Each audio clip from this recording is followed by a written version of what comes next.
வணக்கம். இப்போ நம்ம எங்கே கிளம்பிட்டோம்னா, தமிழ்நாட்டில் உள்ள வனதுர்கை அம்மன் கோயில் எங்கே இருக்குன்னா, முதுமலை ஃபாரஸ்ட்.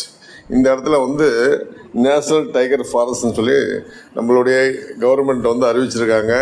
இதில் புலிகள் நிறையா இருக்கும், யானைகள் நிறையா இருக்கும். இதில் தெப்பக்காடு, இங்கே அடிக்கடி எம்ஜிஆர் இங்கே நிறைய ஷூட்டிங் பண்ணுவார். அவருடைய படங்களெல்லாம் இங்கே தான் வெற்றி படங்கள். இந்த இடத்துல யானைகள், சிறுத்தை, புலி, எருமை மாடு, காட்டெருமெல்லாம் தண்ணி குடிக்கிற இடம். இந்த இடத்துல கோயில் இருக்குது, ரொம்ப விசேஷமான இடம் இது. இந்த இடத்துல பார்த்திங்கன்னா ரொம்ப இந்த படுகர், இருளர், குறும்பர் இந்த இன மக்கள் இங்கே ரொம்ப கொண்டாடுவாங்க. இந்த தமிழ்நாடு ஃபுல்லாக எல்லா ஊர்லேருந்து வருவாங்க. பாருங்கள், மரம் எல்லாம் காஞ்சிருக்கு. இப்போ நம்ம கோயிலுக்கு போய்ட்ருக்கோம்.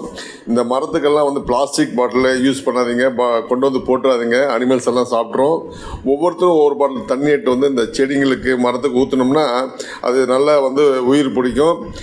இந்த வெப்ப காலத்தில் ஃபயர் ஆகாது. அது ஃபாரஸ்ட் வனத்துறைக்கு ரொம்ப அவங்களுக்கு அனுகூலமாக இருக்கும். அவங்களுக்கு தொந்தரவு இருக்காது. அவங்களும் நம்ம போல மனிதர்கள் தானே. அதனால் தயவு செய்து வரவங்க பிளாஸ்டிக் பாட்டில் போட்டுறாதீங்க. மிருகங்கள் சாப்பிட்றோம், அதுங்களுக்கு எஃபெக்ட் ஆகும். அதுக்கப்புறம் நமக்கு எஃபெக்ட் ஆகும். வன செடிகள் இருந்தால் தான் நம்ம வாழ முடியும். இந்த செய்தியை பாருங்கள், எல்லாருக்கும் ஷேர் பண்ணுங்கள். இந்த திருவிழா பாருங்கள். நன்றி, வணக்கம். முக்காமூர் மசனகுடி கோவில்.